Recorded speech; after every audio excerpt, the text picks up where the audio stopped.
What's up? What's going on, everybody? Welcome back to another live stream. I appreciate all of you joining, hanging out. And before we get started, make sure you pay your bar tabs. Hit that like button, hit that subscribe button. And as you guys can see down at the bottom of the screen with the little ticker now, just to remind everybody that at 10,000 subscribers, we are giving away 10,000 KASPA. Okay, volume seems to be working. So that way I don't have to mention it multiple times during the stream. It is down below. Everybody can see it. Excuse me. And we don't have to worry about it anymore. How are you guys feeling? Let me know.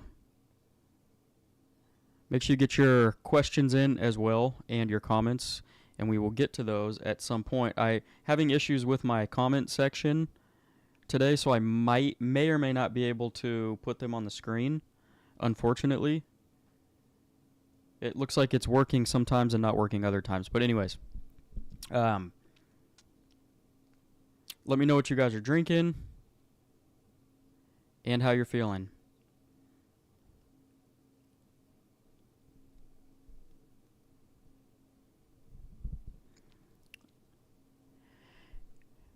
And I do want to give a shout out to Wyatt, who came in the comments section about an hour ago before the stream even went live. And he wants to give a shout out to all the Caspians. It's his first time shouting out.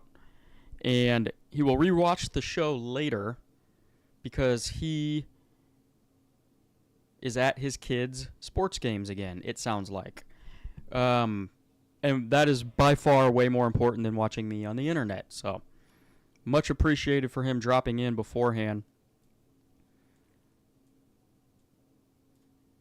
And apparently the comments aren't loading again for whatever reason, I don't know.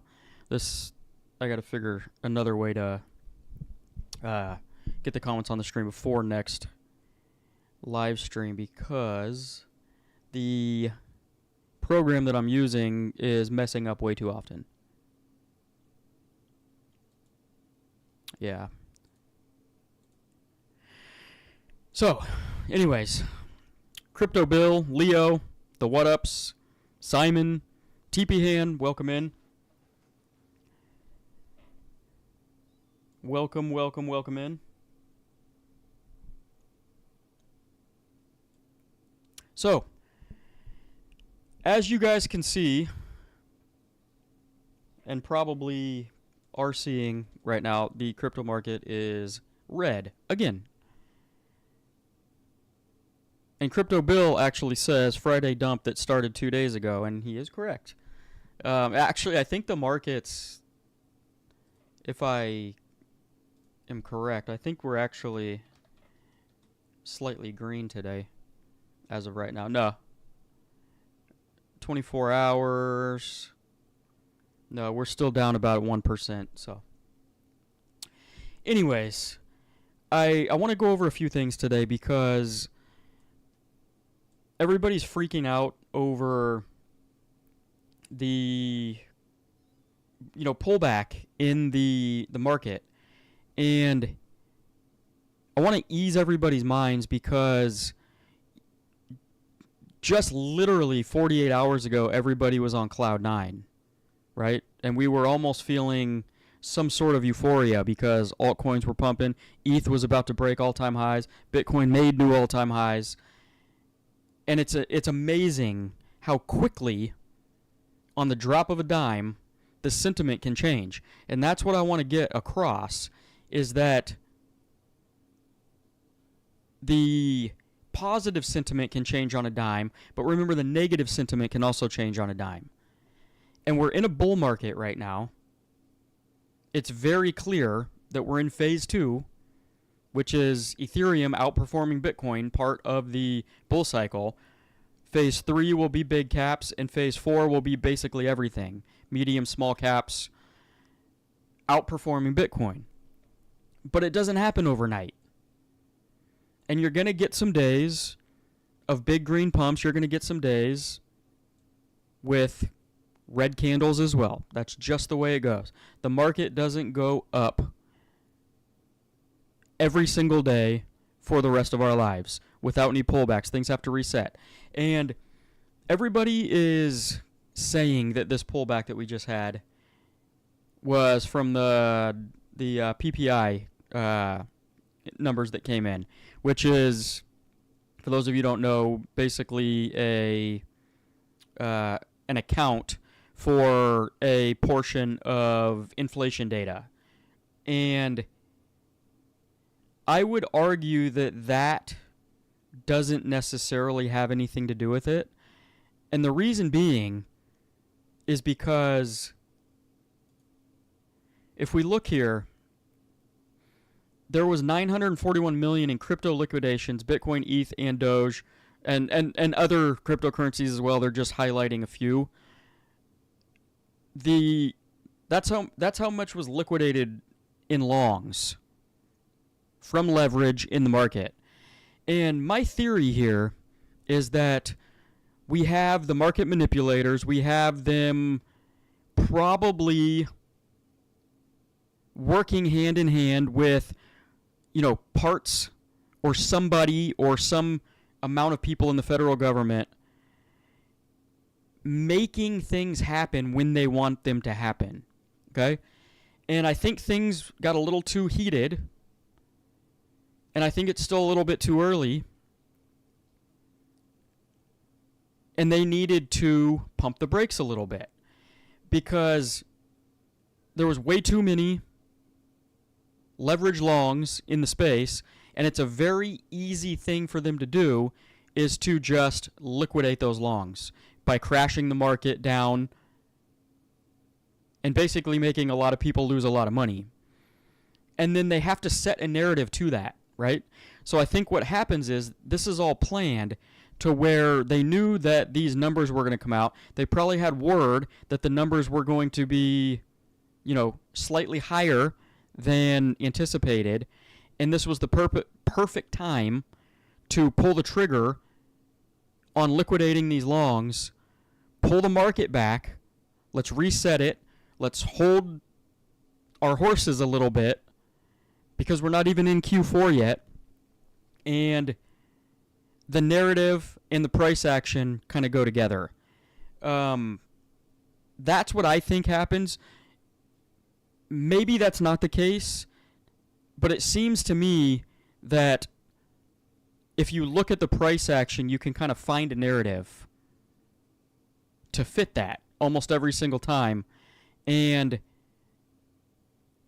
I'm in the belief that the price action happens first and then the narrative comes along. There's a lot of people think the narrative comes along and then that causes price to go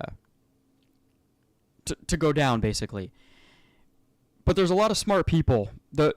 In order to, crash Bitcoin like 4 or 5%, it takes a lot of money.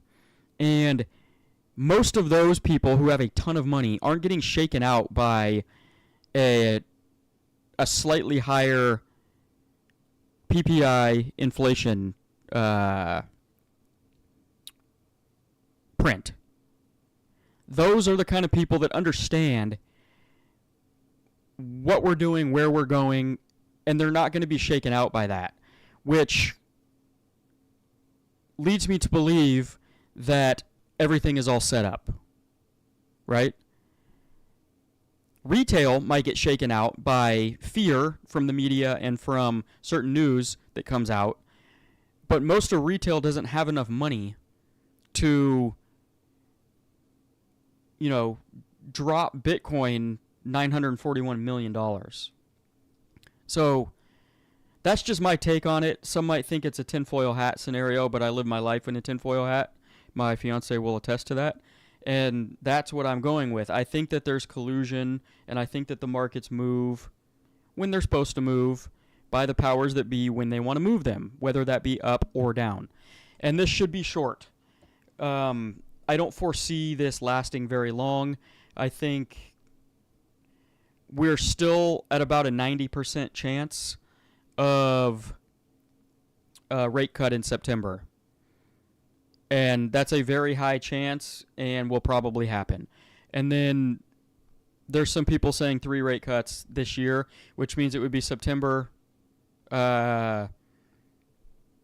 November, and December, or, there's 4 months in Q4, and 3 of those months should have a rate cut.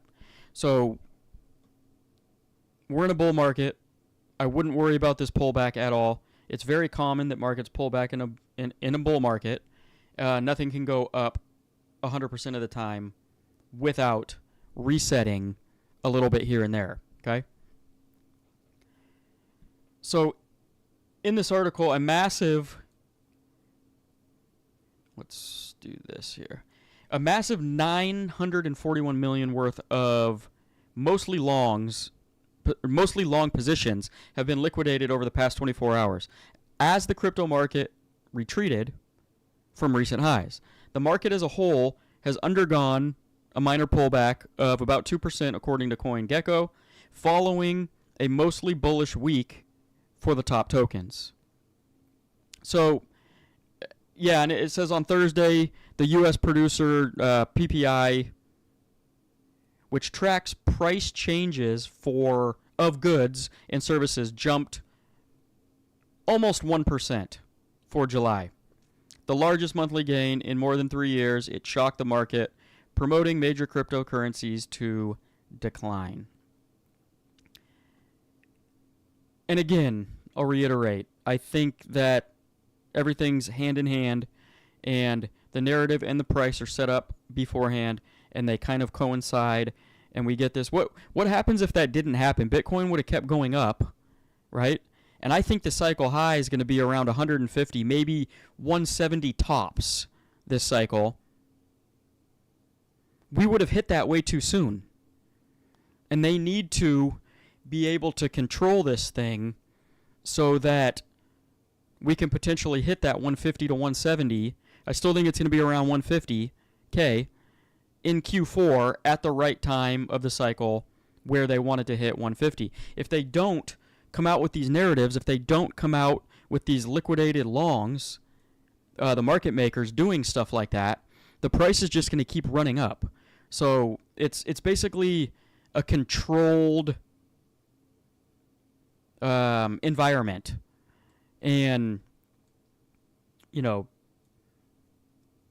without talking about this too much longer, it's par for the course.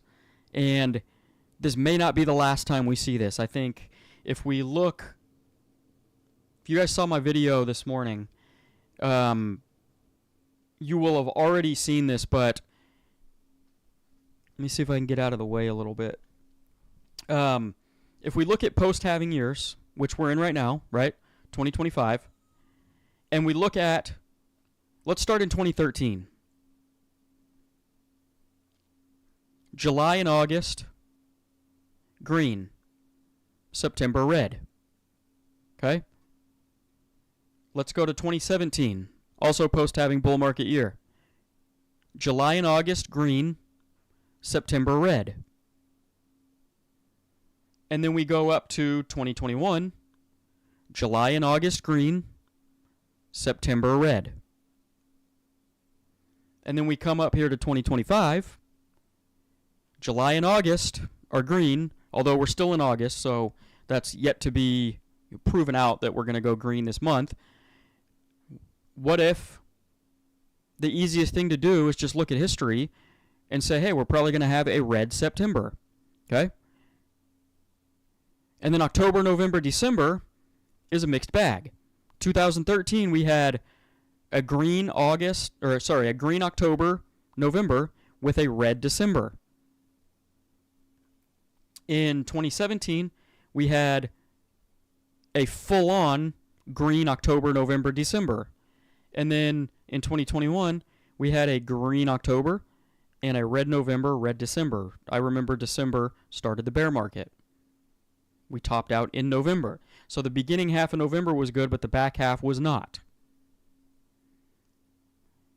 It seems to me this cycle feels more like 2017, which means if that's the case, we might potentially see October, November green, and maybe even December green.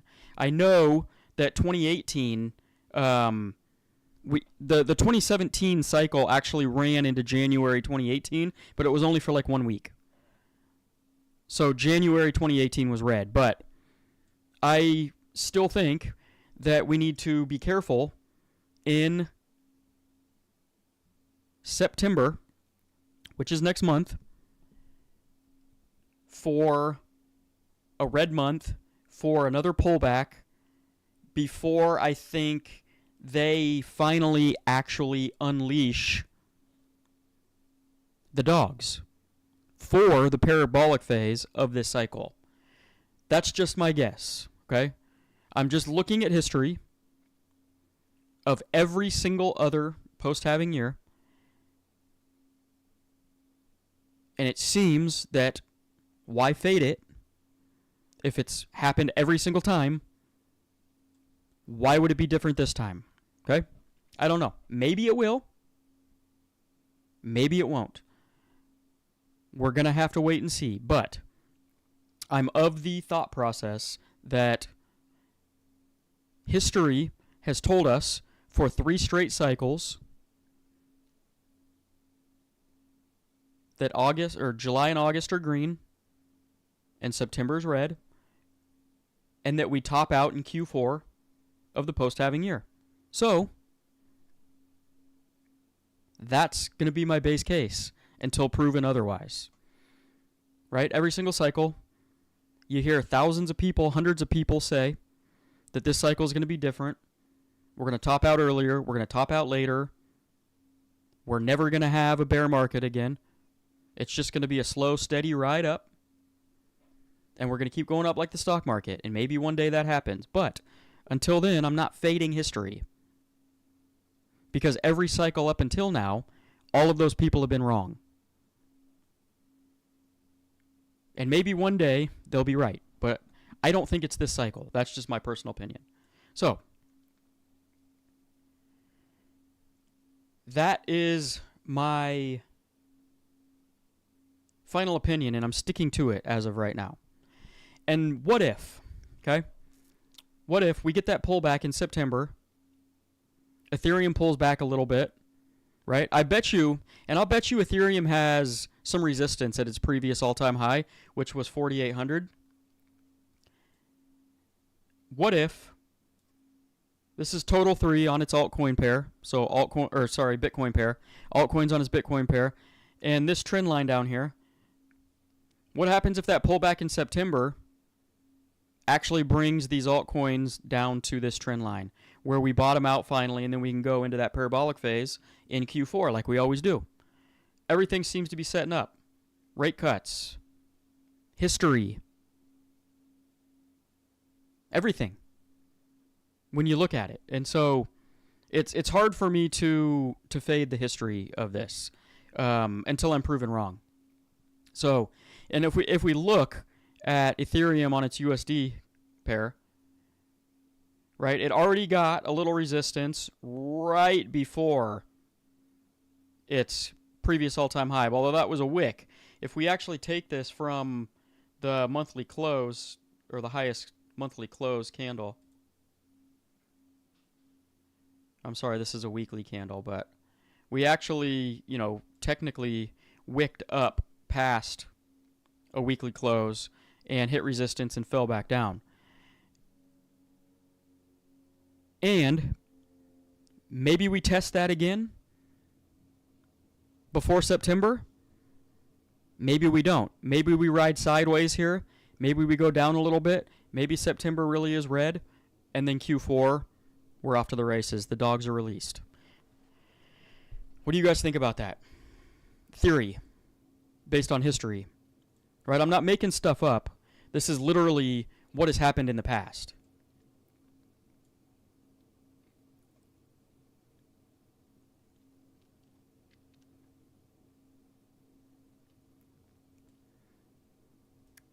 And I'm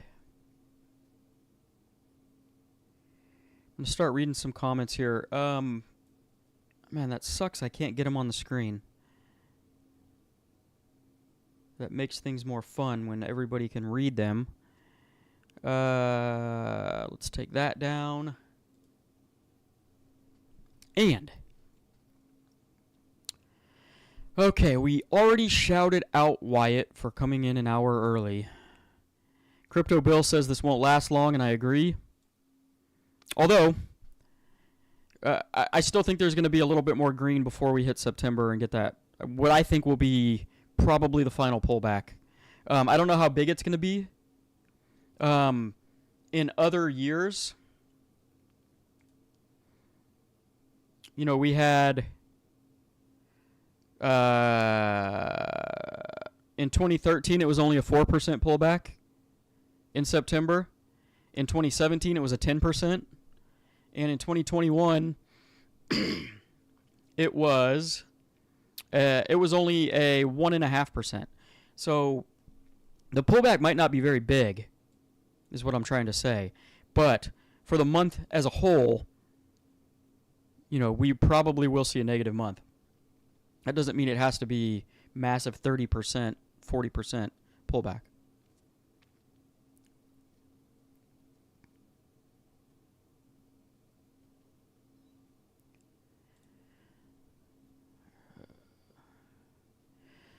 The Whatups says, hey Kat, hope all is well. Just curious, what other crypto sectors strike your interest? KASPA is my biggest play, but I've heard a lot about AI, RWA. Is it worth looking into in your opinion? So I think AI will probably do well. I don't like RWA. That's just a personal opinion. It might do okay, but it seems like RWA, even last cycle, like everybody's like, oh, real life use cases, this, and this. And it never gains traction. And like in theory, it all sounds great. And I think eventually real life, like real world, you know, use cases for a lot of this stuff might actually be a thing, but I still think it's too early. And honestly, RWA just bores the hell out of me. AI is interesting, and AI is huge in the real world as well, with like Grok and ChatGPT and all this other stuff that's happening right now. And so in the crypto space, anything, you know, that brings on that AI tag to their project will probably pump during an AI sector. And let me remind everybody that during the crypto bull market, you're going to have different sectors run at different times. So you're going to have an AI run. You're going to have an RWA run. You're going to have a layer 1 run. You're going to have a gaming run where everything just goes absolutely crazy in that sector. And what you don't want to do is jump from sector to sector at that point in time, because you're chasing green candles at that point, and your sector will run at some point. Don't feel the FOMO from other categories running first. Also, be on the lookout. A lot of projects, when, for instance, AI, let's say AI has a huge run, you know, come Q4, and the sector in general is up like 1,000, you know, let's just say 1,000, 2,000, 3,000% in a month or two. There is going to be a lot of projects that launch and a lot of projects that try to rebrand as being an AI crypto project during that point in time. And the same thing will happen with other sectors. So you got to be careful and kind of find out what you want beforehand. You can ride the coattails of certain things, but just make sure that you understand what you're doing. Get in, get out. For me personally, my biggest holdings are in layer 1s and basically layer 1s. I have some meme coins as well. But Pepe is my biggest holding in a meme coin. And in a layer 1, my top 3 holdings are KASPA, Solana, and Sui. And Solana is just up in the top 3 because I bought it in the depths of the last bear market at $8 to $20 range. And I bought a lot of it, and the price has obviously gone way up since then, which is why it's so high in my top coins. And I've even sold a third of it last year sometime for some KASPA, and it's still number 2. It kind of goes back and forth with Sui right now. I bought Sui at 40 cents because I kind of honed in on that project. I saw potential in it very early, and I was actually aware of Sui before it even launched. I was doing what is that called when you're trying to get free tokens upon launch? Farming, airdrop farming. And then they ended up, I spent a lot of time airdrop farming that coin because I liked it from the beginning, but they didn't even do an airdrop when it was all said and done. And I was salty on it at first. It launched at about $1, went down to 40 cents, and I bought up a ton of it. Because I was like, you know what?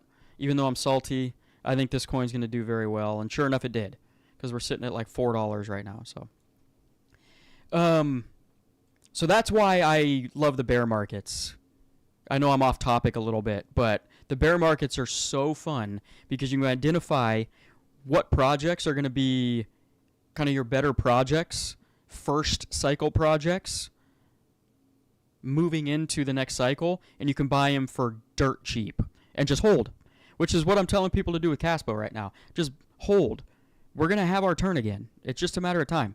When L1s have their run, utility L1s, KASPA is going to run with them. It's not going to just sit stagnant while everything else goes up in a parabolic phase of a bear market, or bull market, sorry. I see a lot of people in the comment section talking about, probably a 20 to 25 cent KASPA or lower as its all-time high this cycle, and that's a 2x from here. And you're going to have Solana probably do another 5x. You're going to have, and that market cap is massive, you're going to have Sui probably do another 5 to 10x. And it has a $12 billion market cap. You think KASPA at a $2.5 billion market cap is only going to do a 2x to like $4 or $5 billion and then top out? I find that very difficult to believe, especially with smart contracts right around the corner and potential tier 1 listings. I know everyone's annoyed with the tier 1 listing thing, but Binance is still in contact on a weekly basis with Wolfie, who's in charge of exchange listings. They're actively reaching out to him on a weekly basis, wanting to make sure they're up to date with the tech. And in his own words, right, they're probably not doing that for fun. There's no reason for them to continue to reach out on a weekly basis to him if there wasn't a spot listing at some point in the future. And then with the spot listings, right, it's different than other coins because other coins have a set, I probably sound like a broken record here, but they have a set allotted amount of coins to give to these exchanges. And in doing that, they get a listing, right? The exchange gets free tokens, and I think there's a fee on top of that, and then they get to list the tokens, right?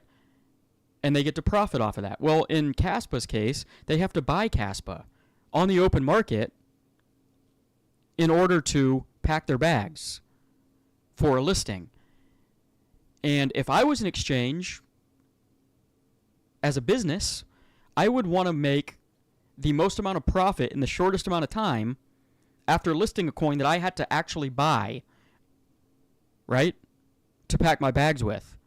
So wouldn't it make more sense for an exchange, for a business that has to buy KASPA, let's say they bought it between, 4 and 8 cents, wouldn't you want to list it when the markets turn around and we are actually going green, green, green, green, green, green, green, and most of the downside is behind us, which usually happens in Q4, and I guarantee you Binance, the top end of Binance, the top end of Coinbase, the top end of crypto.com, CEOs, and people really high up in the company, they have people that they talk to, right? They know more than we do, and they understand what's going to happen. Even Brian Armstrong from Coinbase the other day tweeted out that, is that what we still call it, tweeting out? Now that it's not Twitter? Anyways, beyond the point, that, well, I'm paraphrasing, but something to the effect of we're going parabolic real soon or something like that, or the bull market starts real soon, something to that effect. And I imagine that they know more than we know, right? We're going off of history. They're going off of probably contacts that they have, whether it be in the federal government or, maybe just below that. Some people who know what is up and where things are going.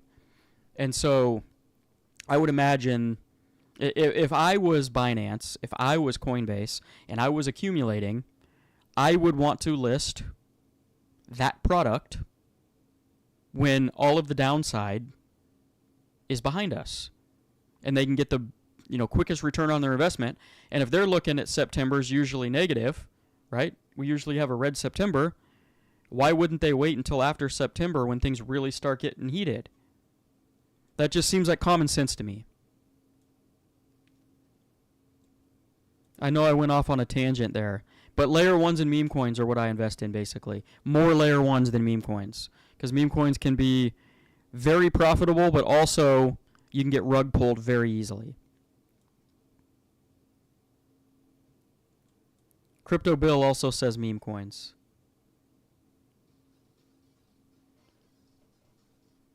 Man, it seems to be a magnet. Every time I stream now, my phone starts blowing up. Maybe it's the President of the United States who wants to come on and talk. Simon, what's up? I just arrived. I think KASPA's price is down in a downtrend because of miner profitability. That's possible. I think it's the market as a whole, though. I don't necessarily think it hinges just on that. But in order for hash rate to go back up, the price of KASPA is going to need to go back up in order for miners to jump back on and feel comfortable mining and using their electricity costs. They want to make a profit. But Bitcoin goes through these same cycles too. Especially in the bear market, Bitcoin, the miners are not in profit during that time. So the hash rate does drop, but then it goes back up again, right? And the price of Bitcoin kind of adjusts, right, after the halving to suffice the miners moving on into the next cycle. And so it all seems to work out, and I imagine KASPA is going to do the same thing just because of the similarities.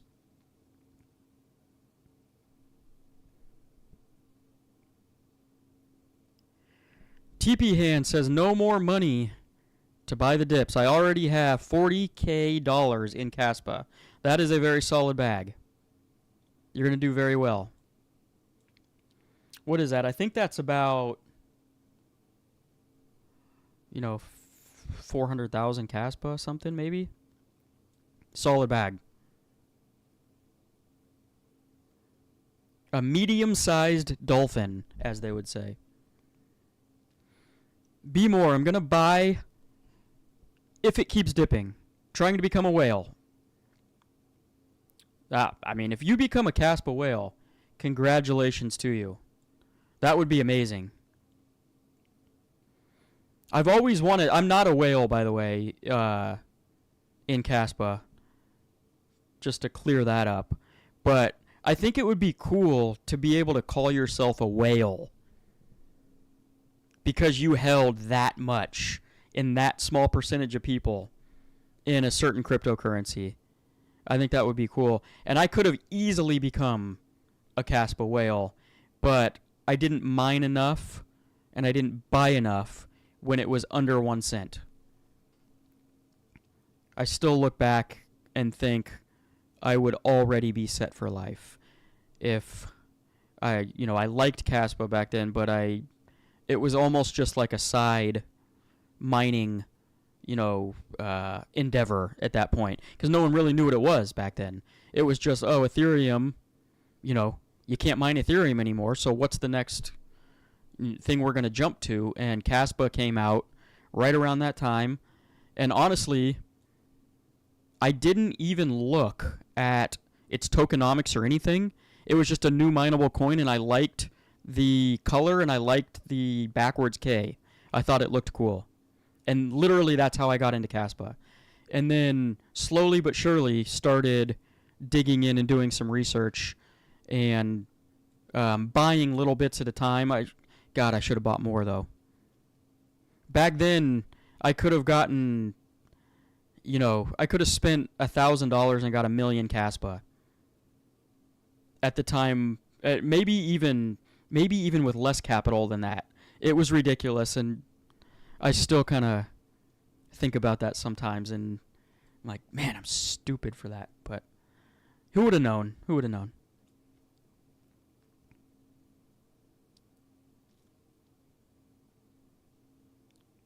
I have only 1,500 in it. I'm assuming you mean KASPA.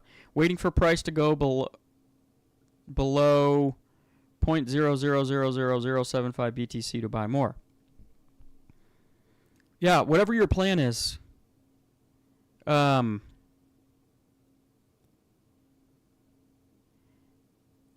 just stick to it. You should have a plan and you should stick to it.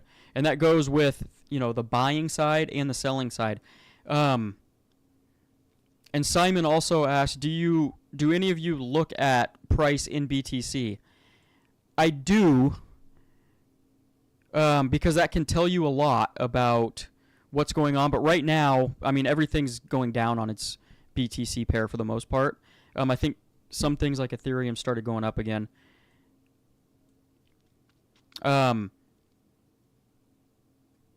But that's a good thing to do. I will admit, though, I think there's a lot of people that don't understand that concept, right? Because they're looking at USD value and they're like, oh, well, that's what they value it in because that's what they're used to. Or their country's currency, whatever it might be. But if you value it in Bitcoin, you can actually learn a lot more about your asset because Bitcoin is actually harder money, right, than your local currency. And so it takes a minute to wrap your brain around that, but once you do, it's actually very strategic, and it's a very good thing to do, in my opinion. I still don't think a lot of people do that, though. Crypto Bill says it's just a healthy retracement. I agree.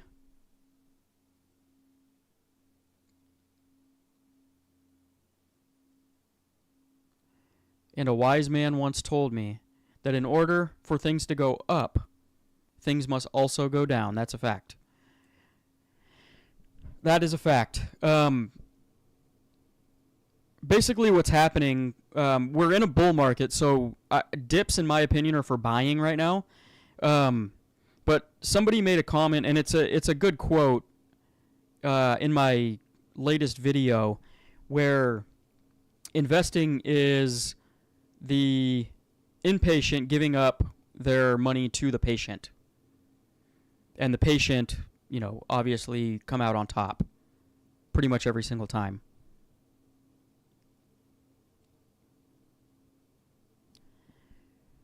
Joe 1940 says, you think Binance listing only can take KASPA to $3? I honestly don't know. There's a lot that goes into it when it comes to, where am I here?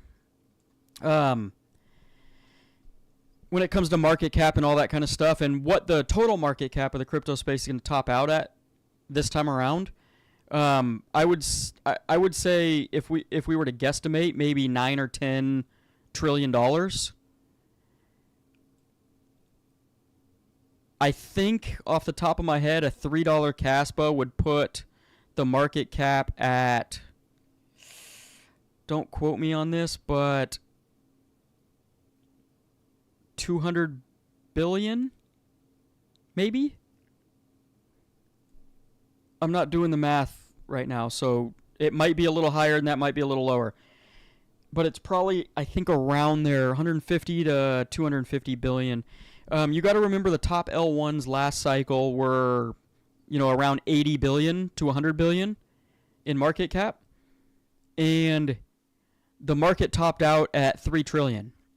So if we triple or quadruple the total market cap, then what's to say that we can't triple the top L1s, in the top 10? And if KASPA makes it into the top 10, if those top L1s triple in market cap, you'd be looking at a $300,000 roughly dollar asset for some of those, few top 10 L1s, other than Ethereum, obviously. And if KASPA's sitting at a $300 billion market cap, I think that puts it around $3. So yeah, I think it's possible. But I do think that it needs tier ones. I think that that's going to draw a lot of hype. And when tier ones start to happen, if you're taking profits, that's a good time to start taking profits because the price is going to start running up, especially if we're in a parabolic phase. But we're going to monitor all that. If you guys watch me, I'll let you know what I'm doing in real time.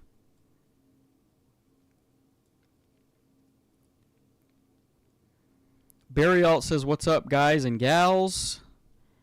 RP Minetti, 10,000 KASPA for the win. Can't wait to retire in 5 years. Yeah, that would be nice, huh? Make sure you're subscribed. You can win 10,000 KASPA. Potentially. Man from Bogota. Hey, Kat. Hope you are doing well. Do you think KASPA can run high in 2026? Like it would have an ecosystem and would have more projects and probably more partnerships. What do you think? So let's play out a little scenario here.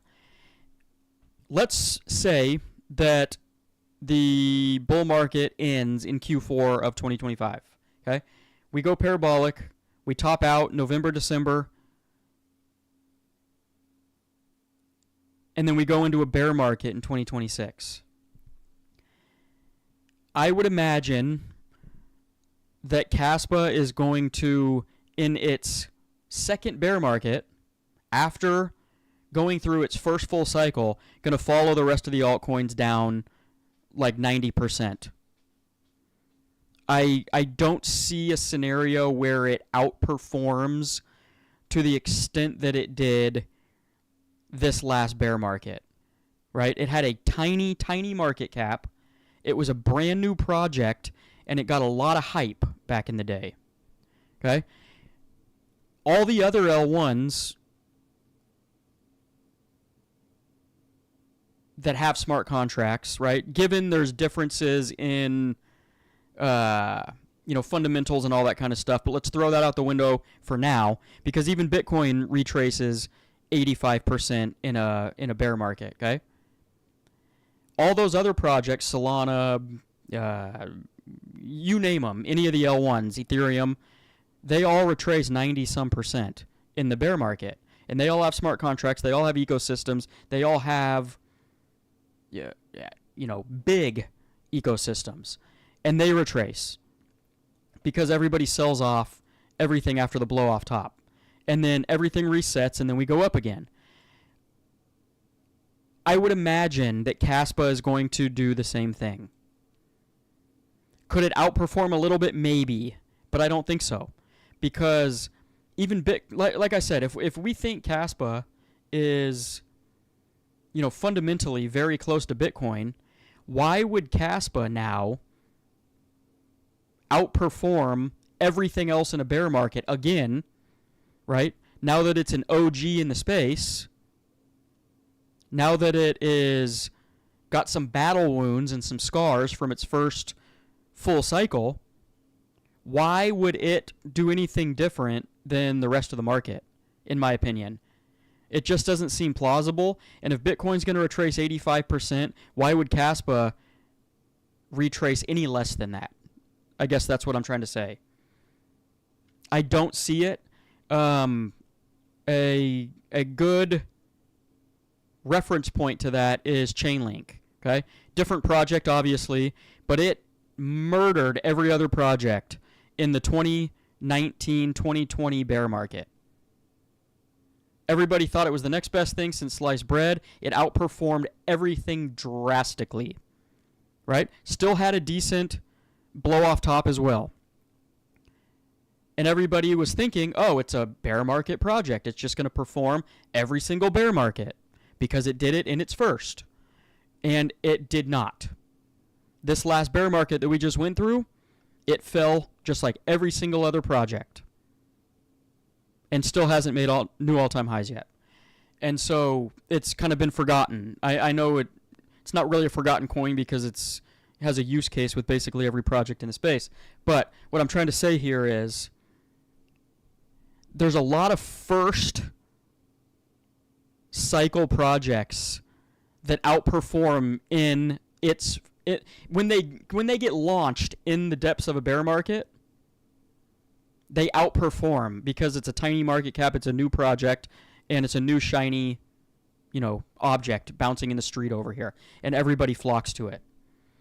And though I think KASPA is going to stick around for the long term, I don't think it's going to defy the rest of the market moving forward.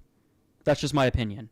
Whether it has smart contracts, tier 1 listings, or anything. It'll have a solid bull market, blow off top this time around, but I think in the bear market it's going to go down just like everything else. Which is good, by the way, because then we get to buy it cheaper again. We can take some profits at its all-time high, and then we can buy back in at a 90% discount. That's how people make money in this space. Invest in a 4-year span, 4-year window. Sell the tops, buy the bottoms. Like clockwork. So I'm actually hoping, right, that it falls 90% in the bear market so I can pick up some more at a much cheaper price after selling some at a really high price. Brocco, Cat Daddy, thanks for the awesome work and dedication promoting KASPA. I appreciate it. Thank you for hanging out. Thank you for joining. Thank you for commenting and probably liking this video. And subscribing, I would imagine, as well.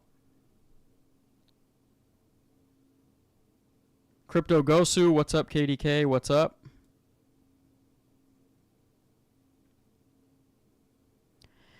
Where can we find new utility and meme coins when KASPA gets its smart contract? Crypto Bill asks. That's a good question, and there is a website. But I can't think of it, unfortunately, at this point in time. Let me get back to you guys on that, and I will make a video for that. Because I don't want to search for it live on the stream right now. But I'm going to write that down because that is a good idea. Somebody's creating a new website right now that's going to basically track all of that. And I just can't remember the URL for it.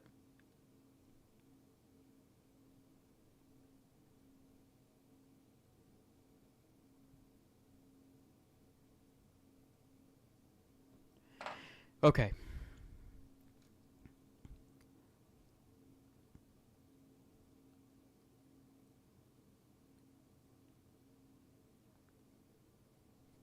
Buffalo Link, or Bufflink.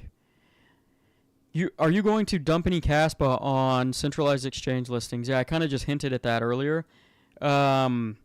Usually, especially if we're in Q4 and we start to get some exchange listings, tier 1s, I'm going to slowly start to take some profits because that's usually the catalyst that brings us up to the top.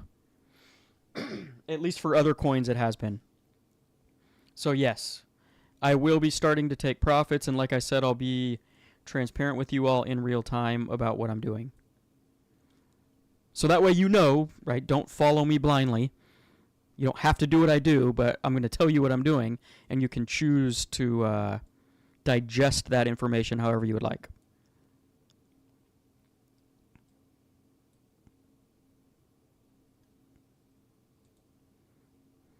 Matthew says your ticker is pretty slow. Does it need to be faster? What if we have some slow readers in here? Sorry, I got stuff in my throat talking too much. Maybe I'll speed it up just a touch for next stream. I don't really know how fast to make it, so. Brocco says, what is your price prediction for CAS? Bear case scenario. I'm thinking $1. That is technically my bear case. I think we're going to hit some resistance at $1. So if we're like super late into, man, if we're super late into, Q4 and things are getting really overheated and we're like barely flirting with $1, then maybe that's just what we get. If we still have some time left, then we might hit some resistance at $1 and then, bust through it after a short correction. I don't know. But it's hard for me to see a scenario, especially if we get even just one tier 1 in Binance, who I think is almost a lock, right? I shouldn't say it is a lock. I guess that's why I'm saying almost a lock. That we get the spot listing because of just the amount of communication they're having with Wolfie, who's in charge of exchange listings for KASPA. It would shock me, I guess. I would be pretty shocked if we didn't get a Binance spot listing. And then maybe it's like a domino effect from there because there's some FOMO with Coinbase and Crypto.com. I don't know. But I would find it hard to believe that we don't hit $1 even with just Binance. That's just my opinion. Obviously, I could be wrong. And time will tell. But $1 seems very reasonable as a low-end target for me.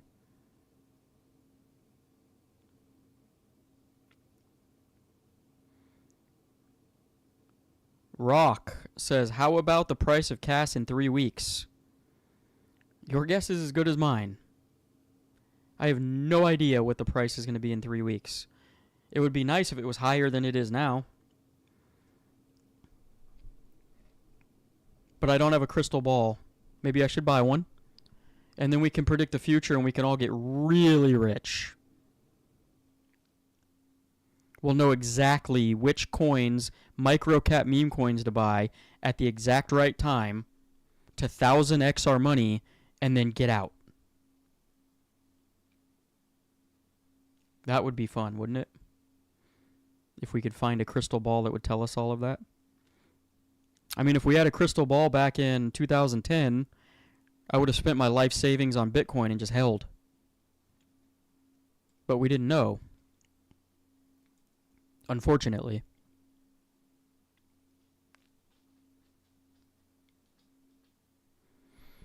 Crypto Gosu. I have patience. Once Dag Knight rolls out, it will be a game changer. It will. For sure.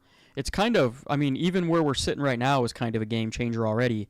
Just imagine what we're going to get when we're, even faster. It's going to be pretty incredible. I can't wait for that, actually. I imagine there's going to be people live streaming it again and, seeing it through its hard fork. It's going to be fun. But I think that's going to happen sometime next cycle.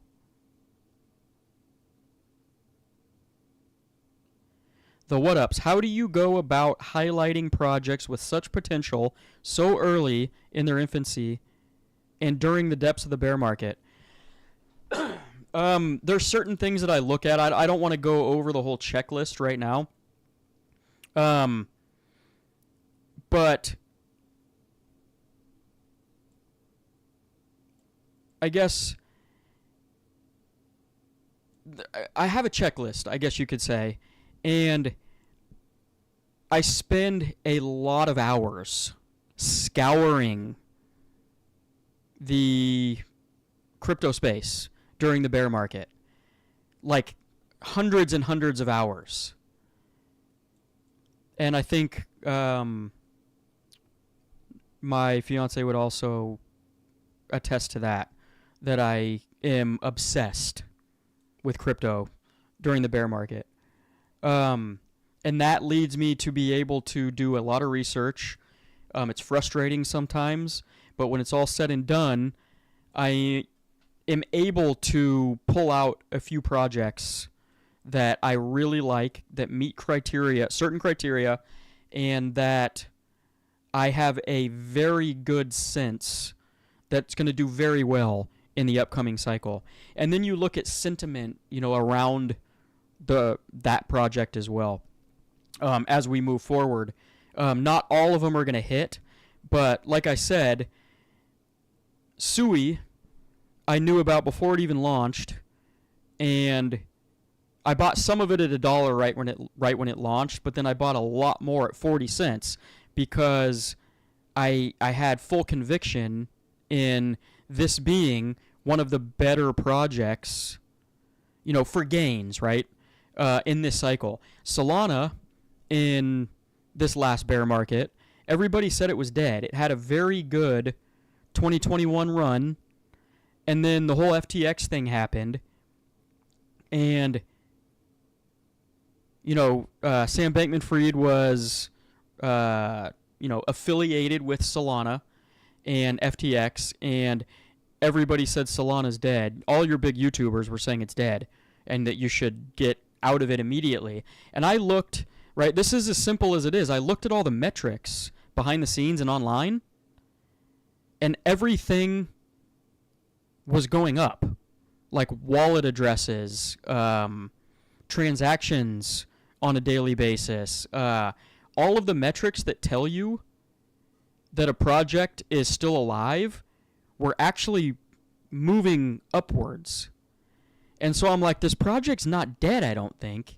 And it was just common sense and logic that it topped out at $250 last cycle, and now I can buy it at $8.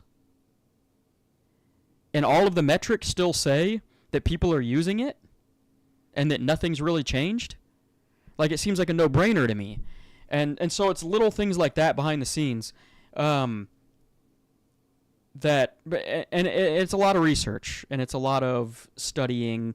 But this next bear market, we're going to do this, or I'm going to do the same thing, and you guys can join me on that journey this time around, because I didn't have a channel last time.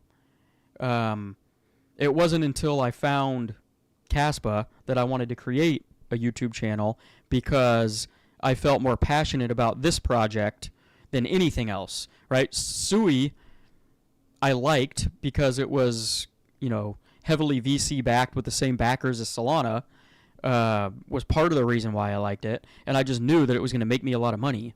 I don't necessarily have a passion or a love for that project at all. I just want it to make me money, and then I'm going to sell it all at the top. KASPA is different. It goes a lot deeper, right? And until I started, learning more about that, KASPA is where I have a real passion, where I think it's going to really be here for the long run. But this bear market, now that I'm on a tangent again, if you guys want to follow along with me in that process of locating these low market cap, new launches, brand new cycle coins for the next cycle, and investing in them and just waiting. And, I think Sui, has already done like a 20x or something like that. I mean, you put $1,000 into that and you're at $20,000. It's right. And you have to wait a year and a half or so. You didn't hear anything about Sui for quite a while after I bought it, but I just had it in a wallet, set it there, knew it was probably going to do well at some point, and guess what? It had its time. So you keep monitoring the background of the project, make sure they're still active, make sure TVL and all that kind of stuff, keeps slowly climbing, and it's a recipe for success when it's all said and done. And, as much as people hate VC coins, you can make a lot of money in them because they want to make their money, right? So if they're going to want to make their money, like I always say, swim with the whales, buy when they buy, sell when they sell, and you're going to be just fine. So, but yeah, make sure you guys follow me, and we'll do a lot of that in the bear market. Obviously, right now is not the timing for that because I'm focused on where we are macro, where we are in the cycle, so that I can hone in on when I'm going to start taking profits and how to make the most amount of money with what I have invested in this cycle, right? In the bear market, we'll find some new gems. We'll buy some KASPA, obviously, but we'll find some new cycle projects, the new shiny ball bouncing over here that is going to make us a lot of money next cycle. And I think that that's fun. It's fun for me anyway. And Luke, I appreciate the 1999 super chat. I can't put it up on screen, unfortunately. But Luke says, I've been watching you since your first video. I follow you. KASPA Silver. Chump Change. I've never heard of Chump Change. And Red Panda is all I need. Mining Cas with 96 terahash, and it's solid. For everyone in chat crying, chill the F out and go chase the top of some other coin. Thanks. Couldn't have said it better, Luke.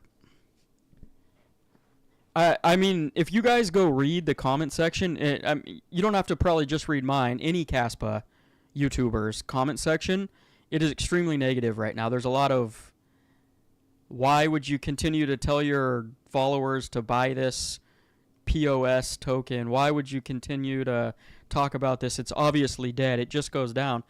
And it's very clear that those type of people have not been in the space very long, right?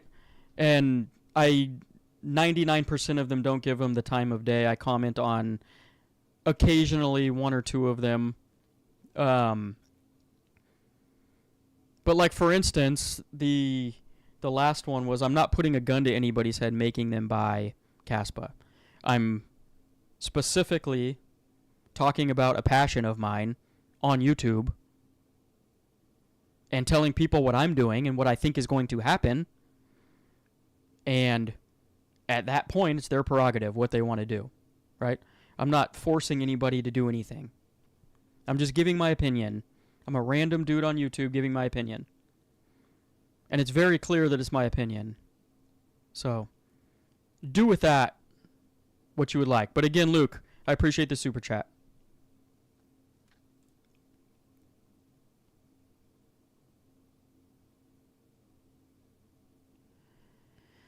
Let's see here.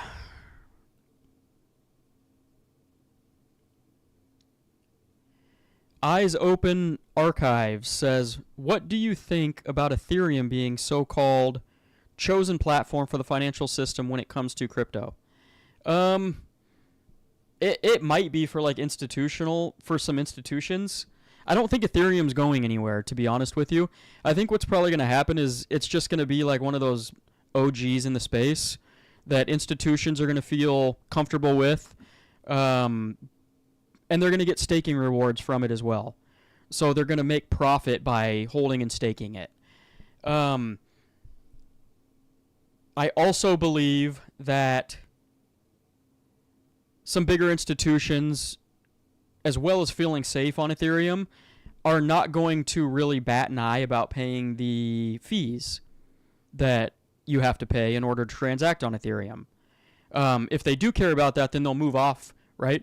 But to me, it seems like even Ethereum might just turn into a store of value to some extent, just because it was the very first smart contract platform.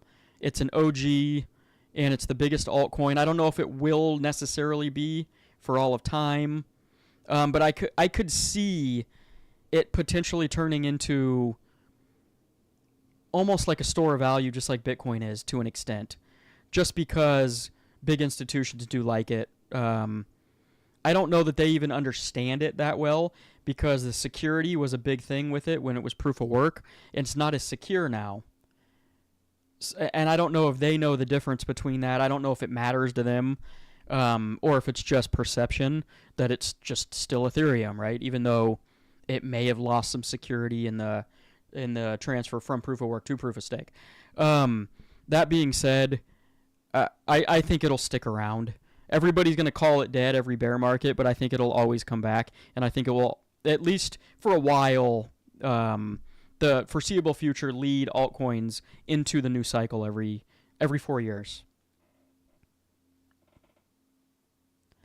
Nate says if you are not working, engaging, and wearing KASPA merch, you don't deserve any pumps.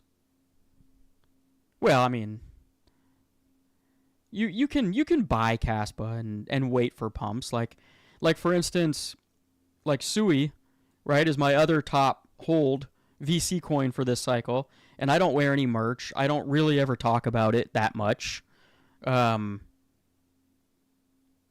But I hold it, and I'm still waiting for a pump. And I feel like I bought it early. I deserve a pump. I deserve to make some money. So, but yeah, the ones that are talking trash really don't have any right. I would agree with that.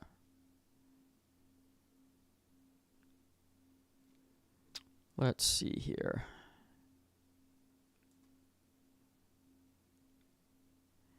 Man from Bogota says, good point. Thanks for your point of view. Paul Clinton says 6 weeks until Q4. That is a fact. Like I said, make sure you're on your toes. Because, I mean, in a small window here, the last 2 days or 3 days have been a very good barometer for how quickly the market can change and flip a 180, right? And so when things do actually flip for good, they're going to flip very fast.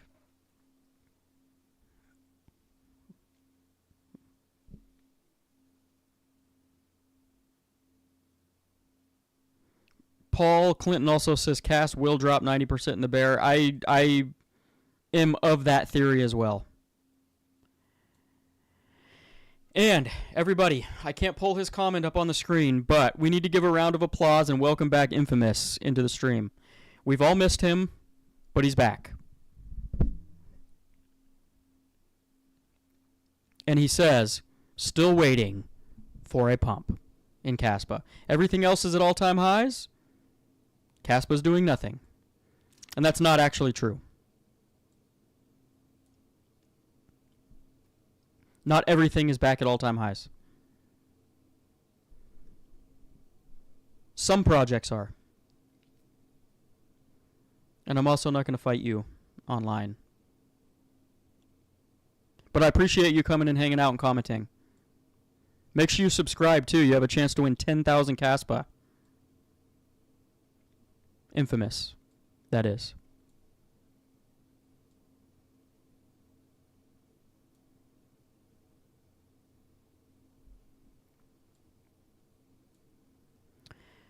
And on that note, guys, we're a little bit past the hour mark. I'm going to answer one more question here, though. And then we'll go for the day. Simon says, do you recommend to buy KASPA miner right now or wait till next generation? My recommendation is do not buy a miner right now. If there's two caveats here with KASPA because the emission schedule is so fast. I would usually say don't buy until the depths of the bear market because even mining equipment goes dirt cheap down there. But the emissions for KASPA are eroding pretty fast. So I guess it's up to you. if you want to get in now, just know that you're going to be paying more for mining equipment than you will be potentially middle to end of next year, right? If the cycle happens how it usually happens, and we do go into a bear market next year. For me right now, I'm not buying any mining equipment because well,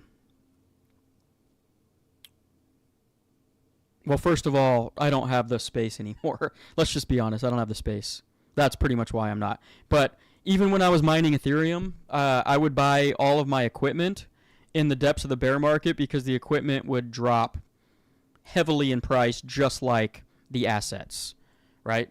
When there's less money, less profitability to be made during the bear market in mining, most people are actually in negative profits. Then the equipment gets cheaper as well. So that was my scenario. But again, if you wanted to get a head start and you have the money and you don't care if you're paying a little bit more for equipment, more power to you. And on that note, guys, I'm out of here. I appreciate everybody for joining, coming to hang out. Again, before you leave, make sure you pay your bar tabs, like the video, and subscribe to the channel. And in the meantime, continue to pack your damn bags before it's too late. See you in the next video. Peace out.